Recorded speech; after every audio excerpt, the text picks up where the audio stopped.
Well, we have another Qbounti question, and this one is a rather spicy one from an anonymous person about Bernie and Tulsi. Let's see how this goes. Thanks for tuning in.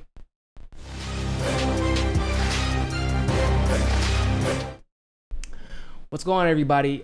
We have a Qbounti question that was from an anonymous person that asked a pretty loaded question. And to be honest with you, on Qbounti, you can actually basically if it's a very loaded question, but it's a very pertinent question, I believe this one is, you can actually, people can add money to the question to make you answer it.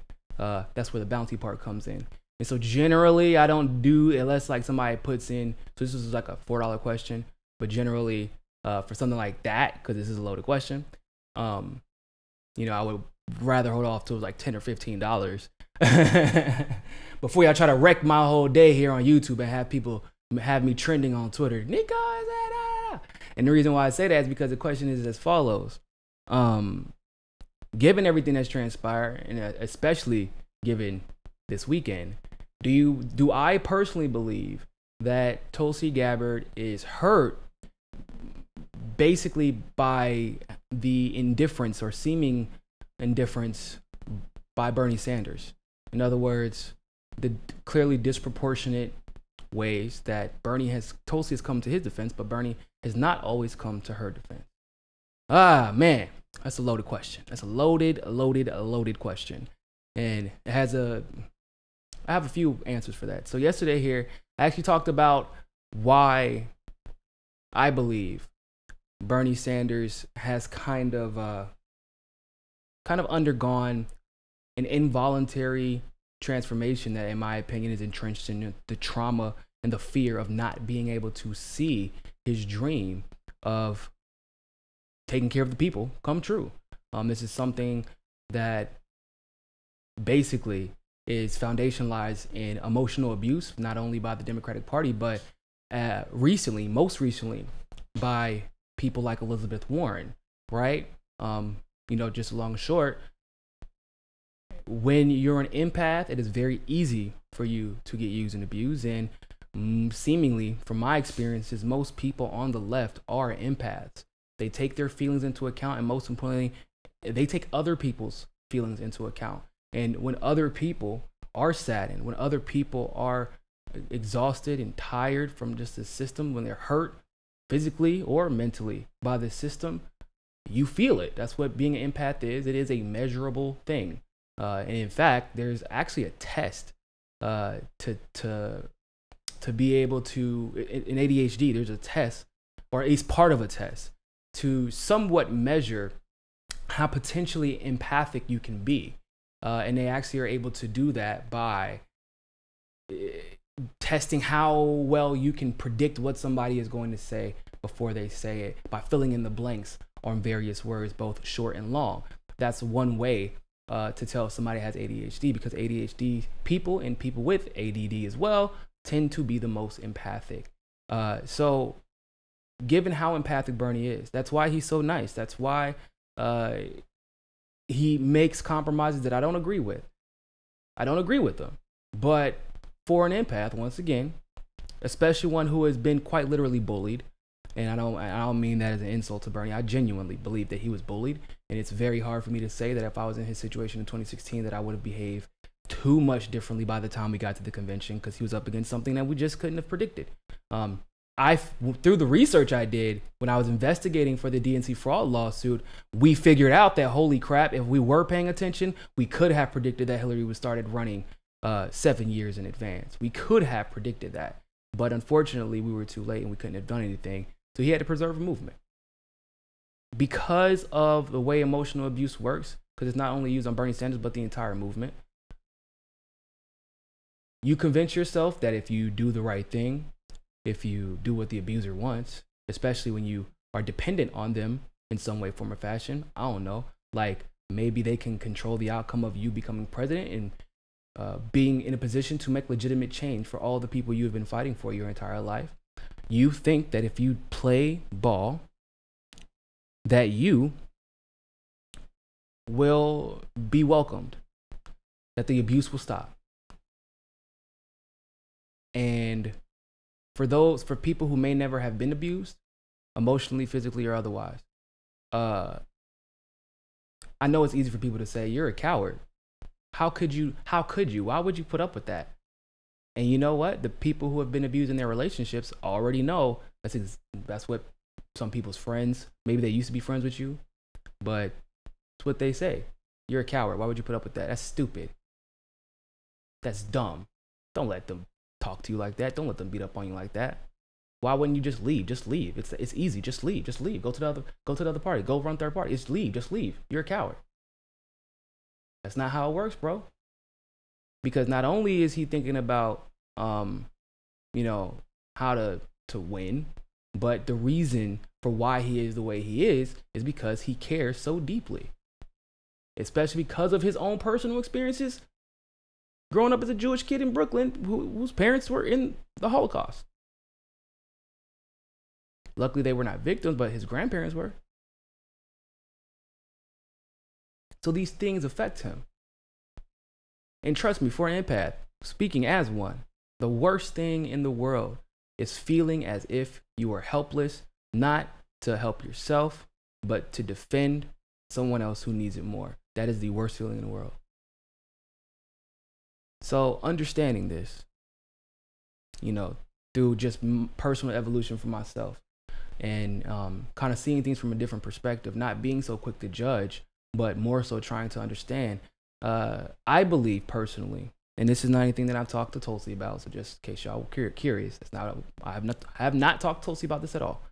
But I believe that Tulsi, being a much more mature person emotionally, mentally, being a very centered person through her own personal evolution that she's experienced through her meditation, yoga, through just having a center of peace that once again is immovable, and also most times is removed from ego, which is the hardest part to do for anybody. Even if you're trying to do the right thing, even in doing the right thing, your ego is still there most often until you learn how to remove it. And most people, 95%, 96% of people in power can't do it even when they're well-meaning, because it's so attached to us, and it's gotten us where we are usually. So Tulsi, I believe, understands, even if she doesn't describe it in the same way that I do, I truly believe that Tulsi understands what I talked about in my video yesterday, and what I talked about with Fiorella, and what I talked about here with you guys. And she understands that in abusive, emotionally abusive, physically abusive, or otherwise, that the person who can see through the abuser is oftentimes the first one that the abuser attempts to cut off.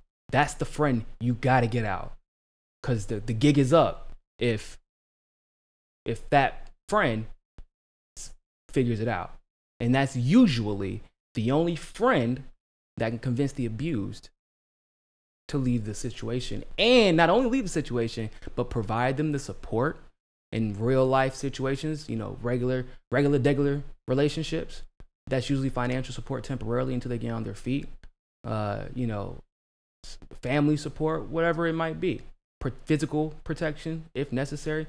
Like, Tulsi obviously is that. It isn't just, hey, Bernie, align yourself with Tulsi because she can't help. We've already seen she can help, and what she's willing to do the right thing for her friends. Once again, sometimes to a fault. Okay? So because of that, we know that she is that person. She is that friend. Damn, even being a politician, she is that friend. So when Bernie does have his shortcomings when it comes to protecting Tulsi, or even sometimes protecting the abuser, which would be the DNCs, in that case, where he defended the DNC on The View instead of protecting her because he fears the DNC. I'm sure that many of you have seen historically or read the abused always protects the abuser and makes excuses. It'll be different next time. Even though sometimes when they're talking to their friends or they're talking to casual people, yeah, I'm leaving his ass soon. I'm not about to put up with that. Not for much longer. He needs me. He needs me. But then when you get back into that house by yourself, what is it? Then when you step out the house and like, what happened? Well, you know, he's changing. I put in the work for this change to happen. And I've also put in so many years in this relationship. I don't want to give it up. Well, I wasted my time. And then your ego comes in. I don't want to say to everybody that they were right and I was the wrong one. This is all the ways that manipulators abuse people, especially, once again, empaths who are very largely driven by their emotions over logic in key situations, like what we're seeing right now unfold. And so with that understanding that Tulsi has, once again, this is my speculation, with that understanding that Tulsi has, I don't think she takes it personal at all. I think that she understands that she has to demonstrate more. You do have, I'm still here. I am still here. Some people are like, oh, that's weak. That's weak. Nah, bro. That's strength. That is absolute strength. When you can be understanding, because that's the hardest time to be a friend. When your friend won't let you be a friend, even when you need them the most, or even when they need you the most. That's the hardest time to be a friend. Anybody who has a ride or die friend, and I literally just went through this situation with my friends. Everybody who has a ride or die friend, you know that when they need you the most, that's when they don't want you to be there, because you're going to tell them things that make them uncomfortable. You're going to challenge their egos. You're going to tell them they're messing up. But of course, if you're a friend, you're going to be that support when, you know, shit hits the fan.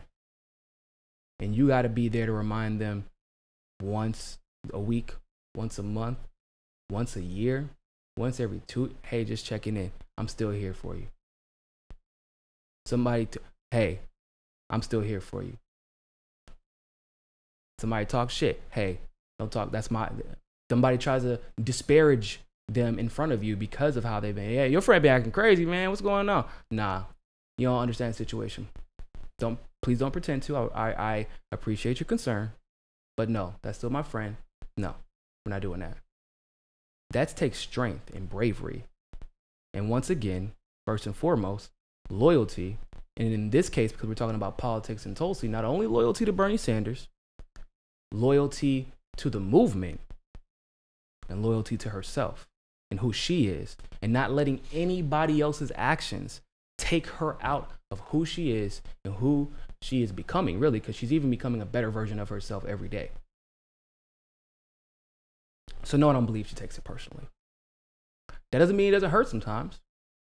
If it didn't hurt her at all, I would be weirded out because she cares about him. And I also know from seeing their personal interactions, from talking to Tulsi and to Nina and other, I know that he cares deeply about her as well. And I believe that one, even Nina understands to a degree this dynamic, and she's helping the movement really navigate through it in various ways. And she might not even be doing it on purpose. But when she wakes up in the morning, tweets out, hey, just want to let everybody know, I love my sister Tulsi Gabbard. I hope she's doing well. That's her helping us navigate. Like, look, just because people don't say everything out loud on Twitter every day, every time we want to, there's more to life. It's more complicated than that. It is more black and white. We do still, like, I want to be clear. We have to weigh the implications, right, of events to let Bernie know, or his campaign know, hey, this is an opportunity for you to step up, because in the future, it could affect the entire movement if you don't. You get what I'm saying? So, like, we can't ignore those implications by any means. That's not what I'm saying to do. But there's a way to go about it, and there's you gotta be measured in your approach and understand what the ultimate goal is and center it around that, not our egos or hurt feelings. Because if your ego or hurt feelings, how could he, if you, like I said, watch the video I talked about yesterday. It's always easiest to blame the abused. We know he's fought. We know he's continuing to fight. We've seen him on the right side of history. He's not perfect. but he's been on the right side of history for most of his life. And I'm telling you, it's hard to fake. It's hard to fake wanting to be handcuffed to a black woman, to stand up during the civil rights era as a white man, by yourself, no family, nobody to retreat back to if shit goes south. That person that Bernie Sanders is, that's not ever going away. But sometimes, like everybody, you got to have that support, that base around you that gives you the courage to bring that person back into the forefront. And that's for everybody. I think that Tulsi is that base for Bernie. I do believe that Nina is that base for Bernie. Look at some of the decisions I'm not going to talk about in this video, but look at some of the decisions that he made recently. Unequivocally denying, any type of war with Iran. Unequivocally. Even going as far at one point to quote Tulsi. If you look at some of his other decisions where he was like, hey, my supporters said nah, so nah. He listens. He's not on Twitter all day. That's not where that isn't where you get Bernie. I know it sounds crazy. He will eventually see it, so you can't pretend like Twitter and social media doesn't matter. He'll eventually see it. But yes, you got to get into them streets. You got to tell other people. You got to speak and speak and speak, and his surrogates do see it. That I can assure you. His surrogates see it. His campaign chairs do see it. They see this. His wife, his son, they see these things. And that's why it's important for us to hold all of our politicians, especially our favorite ones, accountable. But that, once again, just because he has a misstep doesn't mean that Tulsi is extremely hurt to the point of like, oh, why would I even put up with it? Nah, it's like, it's a hurt because you know the person that Bernie is, and she knows the person that Bernie is. And in that moment, it might hurt. But generally, from what I understand about Tulsi, the hurt generally turns into understanding. So I hope that answered your question.